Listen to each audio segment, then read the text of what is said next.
Hi friends, നമസ്കാരം. വളരെ വ്യത്യസ്തമായിട്ടുള്ള ഒരു എപ്പിസോഡ് കൂടി. ഇത്തവണ ഒരു കഥയാണ്. ഒരു 9ാം ക്ലാസ്സുകാരി എഴുതിയ കഥ 6ാം ക്ലാസ്സുകാരുടെ പാഠപുസ്തകത്തിൽ വന്നാലോ? അങ്ങനെയെങ്കിൽ ആ കഥയ്ക്ക് തീർച്ചയായും പ്രത്യേകതകൾ ഉണ്ടായിരിക്കണം. പൂജ ശശീന്ദ്രൻ എന്ന 9ാം ക്ലാസ്സുകാരി എഴുതിയ കഥ പ്രിയപ്പെട്ട അമ്മയ്ക്ക്. ആ കഥയാണ് ഇത്തവണ നിങ്ങളുമായി പങ്കുവയ്ക്കുന്നത്. അപ്പോൾ ആദ്യമേ ഒരു വാക്ക് പറയട്ടെ. അതിതീവ്രമായിട്ടുള്ള ഭാഷയിൽ വായിച്ചവരുടെയും കേട്ടവരുടെയും എല്ലാം കണ്ണിനെയും മനസ്സിനെയും ഈർണണിയിപ്പിച്ച ഈ ഒരു കഥ, അതിലെ ഒരു വാക്കുപോലും നമുക്ക് മിസ് ചെയ്യാനില്ല. നമുക്ക് സ്കിപ്പ് ചെയ്ത് പോകുവാൻ കഴിയില്ല. അപ്പോൾ കുറച്ചു സമയം ഈ ഒരു കഥയ്ക്കായി മാറ്റിവെക്കുക. സ്കിപ്പ് ചെയ്യാതെ മുഴുവനും കാണുക. കഥാകാരിയുടെ മറ്റു വിശേഷങ്ങളൊക്കെ നമുക്ക് കഥയ്ക്ക് ശേഷം. അപ്പോൾ പ്രിയപ്പെട്ട അമ്മയ്ക്ക്. അമ്മയെ എന്നേക്കുമായി നഷ്ടപ്പെട്ട ഒരു മകളുടെ ആത്മനൊമ്പരത്തിൻ്റെ കഥ. അതാണ് പൂജ ശശീന്ദ്രൻ്റെ അമ്മയ്ക്കൊരു കത്ത്. വായിക്കുമ്പോൾ മനസ്സിന് ഒത്തിരി സങ്കടപ്പെടുത്തിയ ഒരു കഥയാണിത്.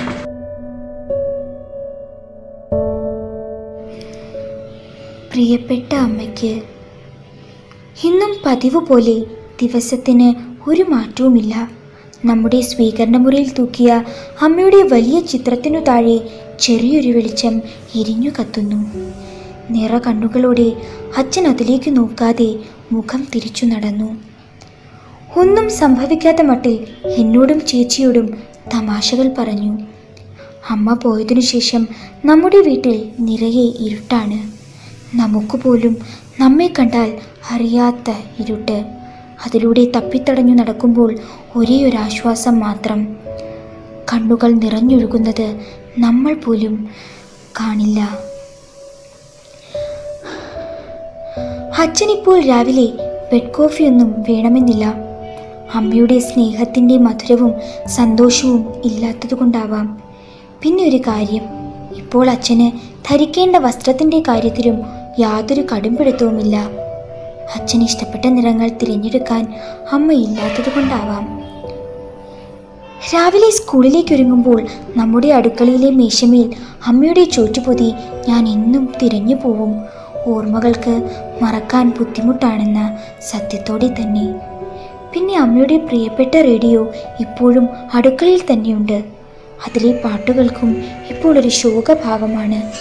ആസ്വദിക്കാൻ അമ്മയില്ലെന്ന് ആ പാട്ടുപെട്ടിയോട് ആരാണാവോ പറഞ്ഞത്. സ്കൂൾ വിട്ടു വരുമ്പോൾ ഞാനും ചേച്ചിയും പഴയതുപോലെ മത്സരിച്ചോടാറുണ്ട്. പക്ഷേ പണ്ടത്തെ പോലെ അമ്മയെ ആരാണ് ആദ്യം തൊടുന്നത് എന്ന മത്സരമില്ല.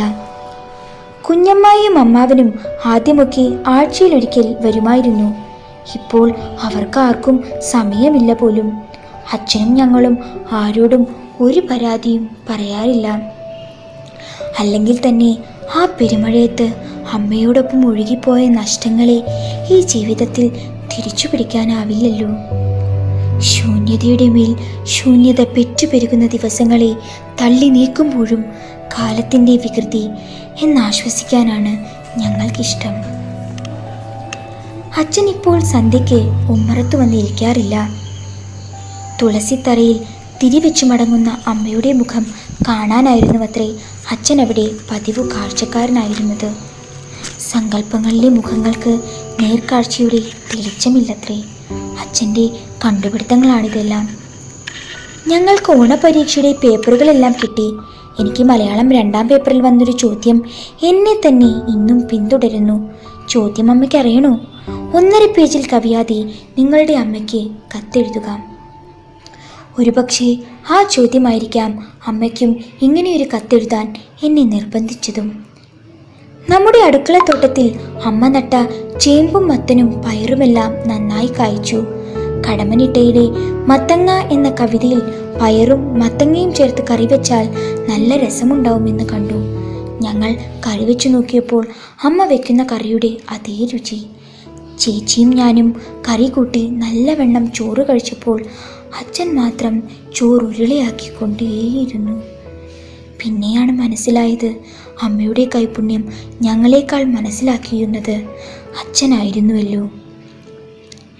പിന്നെ ഒരു പ്രധാന കാര്യം, നമ്മുടെ പൂവാലി പശുവിനെ അമ്മ പോയി 3 ദിവസം കഴിഞ്ഞപ്പോൾ വിറ്റു.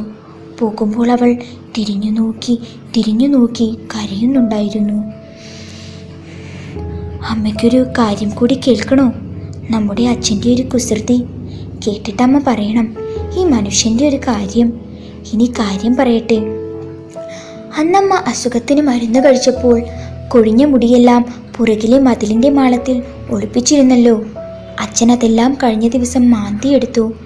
ഒന്നുപോലും നഷ്ടപ്പെടാതെ ഒരു ചില്ലുപാത്രത്തിലാക്കി അച്ഛൻ കിടക്കുന്ന മുറിയിൽ കൊണ്ടുവച്ചിരിക്കുന്നു. ഇപ്പോൾ അതെടുക്കലും മണപ്പിക്കലും അതിനോട് കഥ പറച്ചിലും കാര്യങ്ങൾ പറച്ചിലുമൊക്കെയാണ് അച്ഛൻ്റെ വിനോദം. സുഖകരമായ ഒരു ദുഃഖവിനോദം. അമ്മയ്ക്ക് ചിരി വരുന്നുണ്ടാവും അല്ലേ? അമ്മ ഇപ്പോൾ എവിടെയാണ്? ഞങ്ങളെയൊക്കെ കാണുന്നുണ്ടോ? ആത്മാവിന് കണ്ണും കാതുമൊക്കെ ഉണ്ടാവുമല്ലേ? ഉണ്ടെങ്കിൽ നമ്മുടെ വീട് മുഴുവൻ അമ്മ നിറഞ്ഞു നിൽക്കണേ. എൻ്റെയും ചേച്ചിയുടെയും അച്ഛൻ്റെയും കൂടെ ഉണ്ണാനും ഉറങ്ങാനും തമാശകൾ പറയാനും ഒരു നിഴൽ പോലെയെങ്കിലും അമ്മ വരണേ. ഇനിയുള്ള വാക്കുകൾ എഴുതാൻ എൻ്റെ കൈവിരലുകൾ വിറയ്ക്കുന്നു. എഴുതാൻ ഒരുപാട് ബാക്കി വെച്ച്.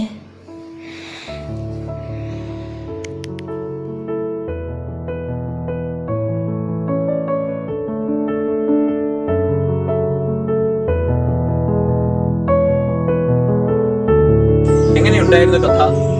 ഇഷ്ടമായി എന്ന് കരുതട്ടെ.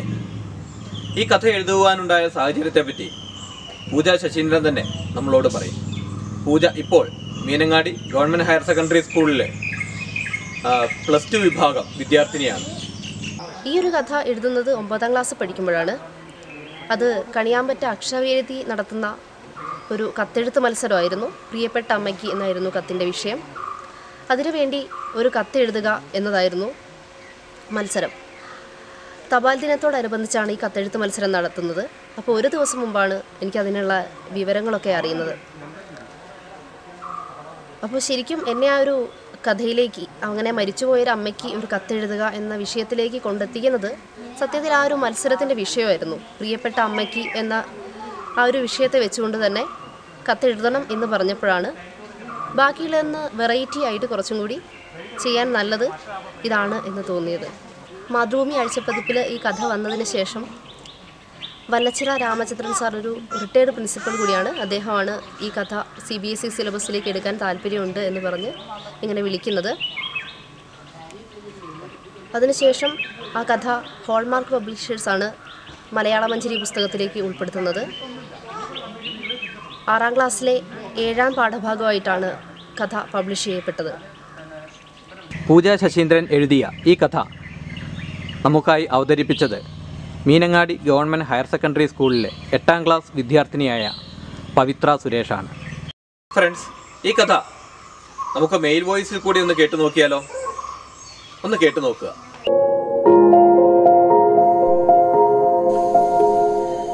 പ്രിയപ്പെട്ട അമ്മയ്ക്ക്, ഇന്നും പതിവ് പോലെ ദിവസത്തിന് ഒരു മാറ്റവുമില്ല. നമ്മുടെ സ്വീകരണ മുറിയിൽ തൂക്കിയ അമ്മയുടെ വലിയ ചിത്രത്തിന് താഴെ ചെറിയൊരു വെളിച്ചം എരിഞ്ഞു കത്തുന്നു. നിറകണ്ണുകളോടെ അച്ഛൻ അതിലേക്ക് നോക്കാതെ മുഖം തിരിച്ചു നടന്നു. ഒന്നും സംഭവിക്കാത്ത മട്ടിൽ എന്നോടും ചേച്ചിയോടും തമാശകൾ പറഞ്ഞു. അമ്മ പോയതിനു ശേഷം നമ്മുടെ വീട്ടിൽ നിറയെ ഇരുട്ടാണ്.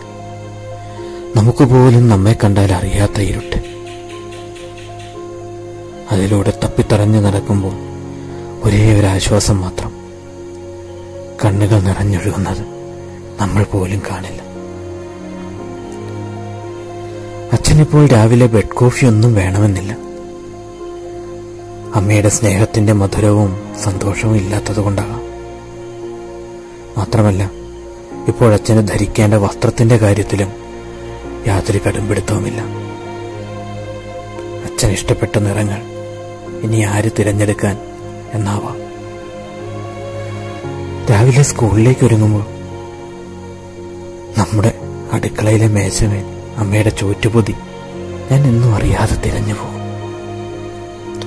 ഓർമ്മകൾക്ക് മറക്കാൻ ബുദ്ധിമുട്ടാണെന്ന സത്യത്തോടെ തന്നെ. പിന്നെ അമ്മയുടെ പ്രിയപ്പെട്ട റേഡിയോ ഇപ്പോഴും അടുക്കളയിൽ തന്നെയുണ്ട്. അതിലെ പാട്ടുകൾക്കും ഇപ്പോഴൊരു ശോകഭാവമാണ്. ആസ്വദിക്കാൻ അമ്മയില്ലെന്ന് ആ പാട്ടുപെട്ടിയോട് ആരാണാവോ പറഞ്ഞത്? സ്കൂൾ വിട്ടു വരുമ്പോൾ ഞാനും ചേച്ചിയും പഴയതുപോലെ മത്സരിച്ചോടാറുണ്ട്. പക്ഷേ പണ്ടത്തെ പോലെ അമ്മയെ ആരാണ് ആദ്യം തൊടുന്നത് എന്ന മത്സരമില്ല. കുഞ്ഞമ്മായിയും അമ്മാവനും ആദ്യമൊക്കെ ആഴ്ചയിൽ ഒരിക്കൽ വരുമായിരുന്നു. ഇപ്പോഴവർക്ക് ആർക്കും സമയമില്ല പോലും. അച്ഛനും ഞങ്ങളും ആരോടും ഒരു പരാതിയും പറയാറില്ല. അല്ലെങ്കിൽ തന്നെ ആ പെരുമഴയത്ത് അമ്മയോടൊപ്പം ഒഴുകിപ്പോയ നഷ്ടങ്ങളെ ഈ ജീവിതത്തിൽ തിരിച്ചു പിടിക്കാനാവില്ലല്ലോ. ശൂന്യതയുടെ മേൽ ശൂന്യത പെറ്റുപിരിക്കുന്ന ദിവസങ്ങളെ തള്ളി നീക്കുമ്പോഴും കാലത്തിന്റെ വികൃതി എന്നാശ്വസിക്കാനാണ് ഞങ്ങൾക്കിഷ്ടം. അച്ഛൻ ഇപ്പോൾ സന്ധ്യയ്ക്കും പുറത്തു വന്നിരിക്കാറില്ല.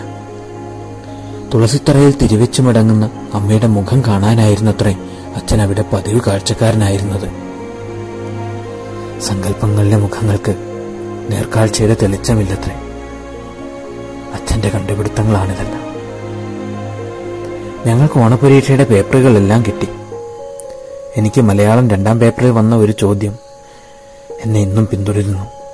ചോദ്യം അമ്മയ്ക്കറിയണോ? 1.5 പേജ് കവിയ എന്റെ അമ്മയ്ക്കൊരു കത്തെഴുതുക. ഒരുപക്ഷെ ആ ചോദ്യമായിരിക്കാം ഇങ്ങനെയൊരു കത്തെഴുതാൻ എന്നെ നിർബന്ധിച്ചത്.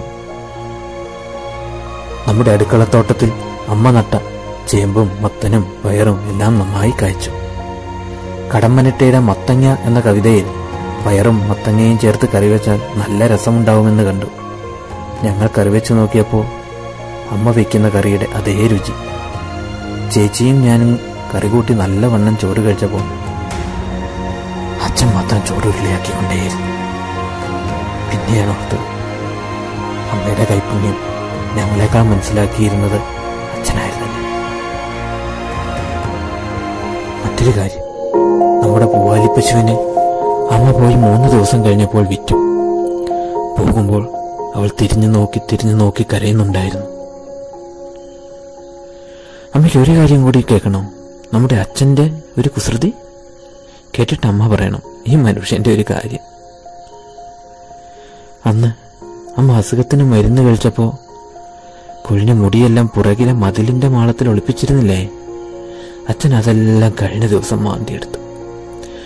ഒന്നുപോലും നഷ്ടപ്പെടാതെ ഒരു ചില്ലുപാത്രത്തിലാക്കി അച്ഛൻ കിടക്കുന്ന മുറിയിൽ കൊണ്ടുവച്ചിരിക്കുക. ഇപ്പോഴതെടുക്കലും മണത്തു നോക്കലും അതിനോട് കഥ പറച്ചിലും കാര്യങ്ങൾ പറച്ചിലും ഒക്കെയാണ് അച്ഛന്റെ വിനോദം. സുഖകരമായ ഒരു ദുഃഖ വിനോദം. അമ്മയ്ക്ക് ചിരി വരുന്നുണ്ടാവും അല്ലേ? അമ്മയപ്പോ എവിടെയാ? ഞങ്ങളെയൊക്കെ കാണുന്നുണ്ടോ? ആത്മാവിന് കണ്ണും കാതുമൊക്കെ ഉണ്ടോ? ഉണ്ടെങ്കിൽ നമ്മുടെ വീട് മുഴുവൻ അമ്മ നിറഞ്ഞു നിൽക്കണേ. എന്റെയും ചേച്ചിയുടെയും അച്ഛന്റെയും കൂടെ ഉണ്ണാനും ഉറങ്ങാനും തമാശകൾ പറയാനും ഒരു നിഴപോലെയെങ്കിലും അമ്മ വരണം.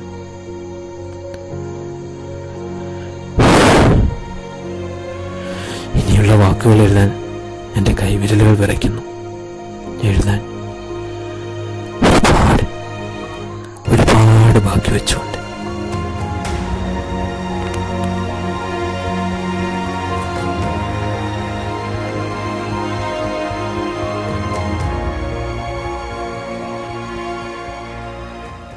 ഇഷ്ടമായി എങ്കിൽ തീർച്ചയായും നിങ്ങളുടെ ഇഷ്ടം ആ ലൈക്ക് ബട്ടൺ പ്രസ് ചെയ്ത് രേഖപ്പെടുത്തുക. അതോടൊപ്പം നിങ്ങളുടെ മനസ്സിലും ഈ കഥ ഒരുപക്ഷെ ചില വികാരങ്ങളൊക്കെ സൃഷ്ടിച്ചിട്ടുണ്ടാകാം. നിങ്ങൾക്കും എന്തെങ്കിലുമൊക്കെ പറയണമെന്നുണ്ടാകാം. അങ്ങനെയെങ്കിൽ തീർച്ചയായും നിങ്ങളുടെ അഭിപ്രായങ്ങൾ താഴെയുള്ള കമന്റ് ബോക്സിൽ രേഖപ്പെടുത്താനും മറക്കരുത്. ഒപ്പം ഈ ചാനൽ സബ്സ്ക്രൈബ് ചെയ്യുക. കൂടുതൽ വ്യത്യസ്തമായിട്ടുള്ള വിഭവങ്ങളുമായി, കാഴ്ചകളുമായി, കഥകളുമായി SV's ടേസ്റ്റ് ഇനിയും നിങ്ങളുടെ മുൻപിലേക്ക് എത്തുന്നതായിരിക്കും.